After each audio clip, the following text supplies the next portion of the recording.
Trending ടോപ്പിക്കിലേക്ക് സ്വാഗതം. എംഫ്ലിന്റ് media ഇന്ന് ഒരു പുതിയ പരിപാടി ആരംഭിക്കുകയാണ്. 2019 ലോക്സഭാ തെരഞ്ഞെടുപ്പുമായി ബന്ധപ്പെട്ട് അനുദിനം ഉണ്ടാകുന്ന രാഷ്ട്രീയ സംഭവവികാസങ്ങളെ വിലയിരുത്തുന്ന ഒരു പരിപാടിയാണ്.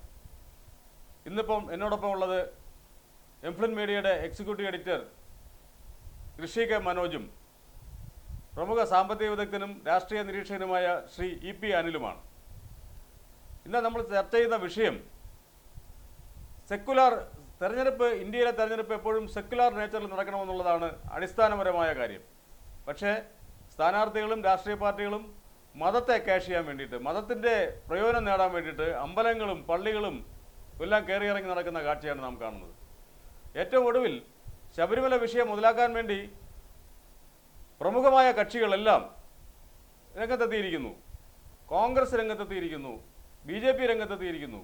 അപ്പോഴാണ് നമ്മുടെ മുഖ്യ തെരഞ്ഞെടുപ്പ് ഓഫീസർ ടിക്കാറാം മീണ പറഞ്ഞിരിക്കുന്നത് ശബരിമല വിഷയം തെരഞ്ഞെടുപ്പിന് ഉപയോഗിക്കാൻ പാടില്ല.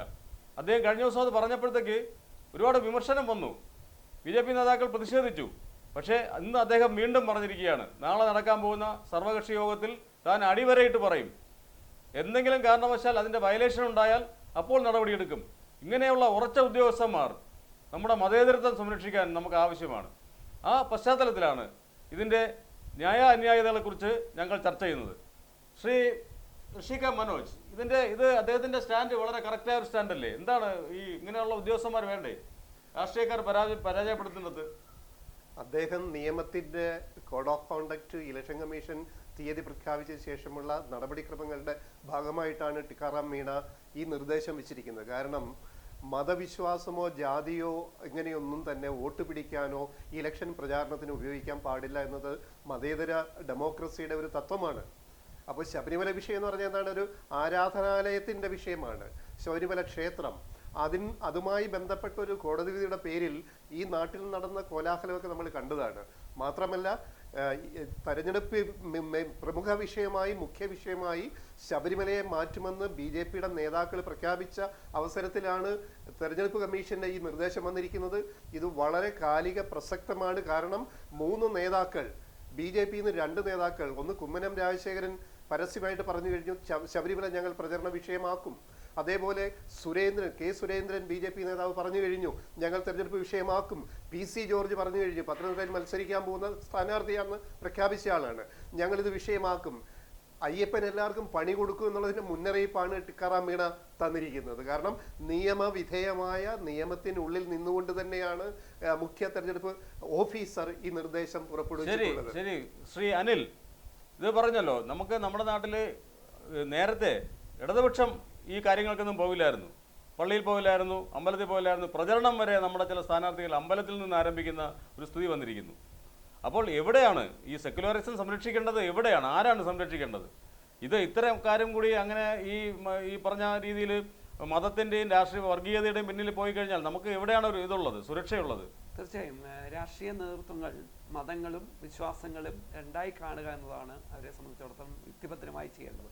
ഇവിടുത്തെ അടിസ്ഥാനപരമായ പ്രശ്നം ഇലക്ഷൻ കമ്മീഷനുമായി ബന്ധപ്പെട്ടുള്ള തീരുമാനങ്ങളൊക്കെ തന്നെ രൂപീകരിച്ചത് നിയമനിർമ്മാണ സഭയാണ്. നിയമനിർമ്മാണ സഭയെ നിയന്ത്രിക്കുന്നത് രാഷ്ട്രീയ പാർട്ടികളുമാണ്.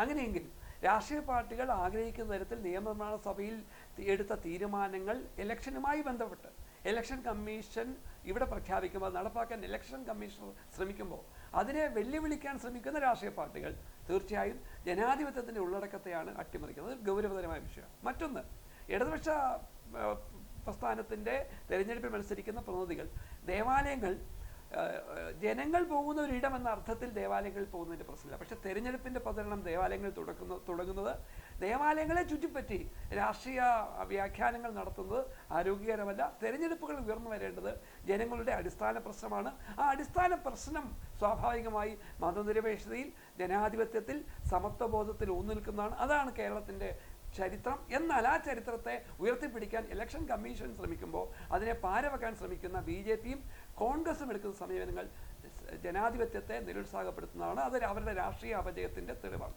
ശരി ശ്രീ ഋഷി, ഇന്നിപ്പം ഒരു bishop, Idukki bishop John Nellikunnel പറഞ്ഞിരിക്കുന്നു, സർക്കുലർ ഇറക്കിയിരിക്കുന്നു. അദ്ദേഹം എന്താണ്, നിങ്ങൾ രാഷ്ട്രീയമായിട്ടാണ് നേരിടുന്നത്, നിങ്ങൾ മതപരമായ കാര്യങ്ങൾക്കാണ് വൈദികന്മാരെ നിയോഗിച്ചിരിക്കുന്നത്, ആധ്യാത്മിക കാര്യങ്ങൾക്കാണ്. അതിന് പകരം നിങ്ങൾ ഇവരുടെ സ്ഥാനാർത്ഥികളുടെ പിറകെ പോയി അവർക്ക് വേണ്ടി വോട്ട് പ്രചരണം നടത്തുകയല്ല വേണ്ടത്. അതുകൊണ്ട് നിങ്ങൾ നിങ്ങളുടെ കാര്യം നോക്കൂ, രാഷ്ട്രീയക്കാരുടെ നോക്കിക്കൊള്ളൂ എന്ന് പറഞ്ഞൊരു ബിഷപ്പ് പറഞ്ഞിരിക്കുന്നു.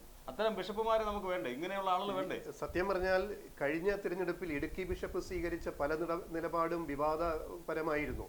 ഇപ്പോൾ വേറൊരു ബിഷപ്പാണ് ഇപ്പോൾ അവിടെ ചുമതലയേറ്റിട്ട് പറഞ്ഞിരിക്കുന്നത് ഇത്തരം വിഷയങ്ങളിൽ വൈദികർ ഇടപെടാൻ പാടില്ല, രാഷ്ട്രീയം നമ്മുടെ മേഖലയല്ല. ഇത് തീർത്തും മാതൃകാപരമാണ്. കാരണം ഇത്തരം മത നേതാക്കൾ ഇത്തരം നിലപാടുകൾ എടുക്കുന്നതാണ് ജനാധിപത്യത്തിന് ശക്തിപ്പെടുത്തുന്നത്. കാരണം ഇടതുപക്ഷത്തിന്റെ സ്ഥാനാർത്ഥികൾ പോലും അമ്പലങ്ങളിലും ഒക്കെ പോയിട്ട് വോട്ട് പിടിക്കുന്ന രീതിയിൽ പെരുമാറുന്നത് ജനാധിപത്യത്തിന് ഒട്ടും ഗുണകരമല്ല. അതുപോലെ കോൺഗ്രസിന്റെ നേതാക്കൾ ആരായിക്കോട്ടെ, ഇപ്പം BJP അതിൽ പിടിച്ചിട്ട് തന്നെ വോട്ട് പിടിക്കാൻ വളരെ ആഗ്രഹിച്ച ഒരു പാർട്ടിയാണ് ശബരിമലയുടെ പേരിൽ.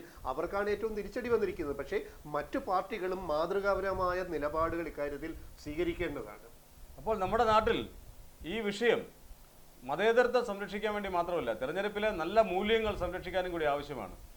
അതിനു വേണ്ടിയിട്ട് ഇടതുപക്ഷം ഉൾപ്പെടെയുള്ള എല്ലാ മതേതര സെക്യുലർ പാർട്ടികളും തീർച്ചയായിട്ടും ഇതിനു വേണ്ടി പോരാടേണ്ടതാണ്. ഞങ്ങളും ആ പക്ഷത്താണ്. ഇത്തരം കാര്യങ്ങളിൽ എന്തെങ്കിലും തരത്തിലുള്ള വയലേഷൻ ഉണ്ടായാൽ ഞങ്ങൾ അപ്പോൾ തന്നെ ജനങ്ങളുടെ ശ്രദ്ധയിൽപ്പെടുത്തുന്നതായിരിക്കും.